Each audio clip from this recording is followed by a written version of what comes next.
এই ওসমান হাদি, তাকে নতুন নাম দেওয়া হয়েছে। এই যুগের নতুন সালাউদ্দিন কাদের চৌধুরী। একটা জিনিস বলতে চাই, ইনকিলাব জিন্দাবাদ। আজকে আপনাদের সকলকে আমি ওয়াদা করে যাচ্ছি, এই কার্ড বিলি করার দায়িত্ব আমি নিজে নিব।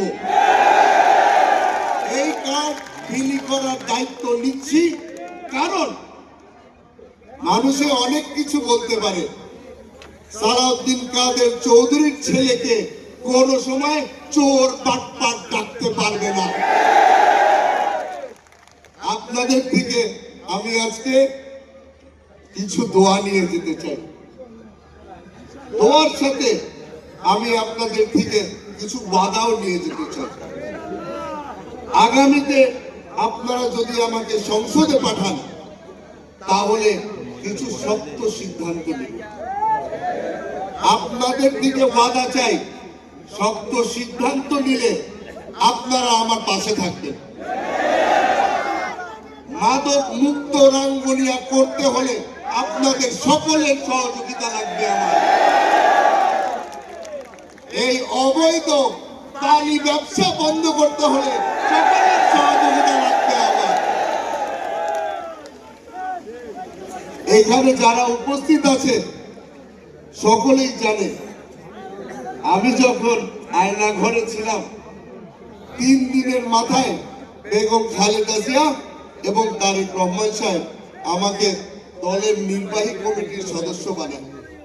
আপনারা কি জানেন এই সিদ্ধান্ত কেন নিয়েছিল? আমার জান বাঁচানোর জন্য। বেগম খালেদা জিয়া এবং তারেক রহমান সাহেবের কারণে আজকে আমি জীবিত আছি। তার সাথে সাথে আপনাদের দোয়ার কারণে আমি আজকে জীবিত আছি।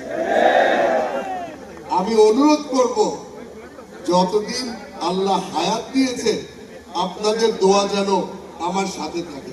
তবে একজন ব্যক্তি যার ব্যাপারে আপনারা সকলেই জানেন, এই ওসমান হাদি, তাকে নতুন নাম দেওয়া হয়েছে।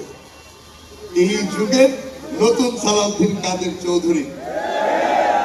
এই ওসমান হাদির জন্য আমি আজকে একটা জিনিস বলতে চাই, ইনকিলাব জিন্দাবাদ, ইনকিলাব জিন্দাবাদ, ইনকিলাব জিন্দাবাদ। এই ব্যক্তি আমাদের সকলের মনের মধ্যে জায়গা করে নিয়েছে।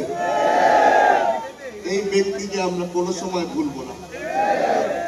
একই রকম যেভাবে আমরা কোনো সময় সালাউদ্দিন কাদের চৌধুরীকে ভুলতে পারবো না।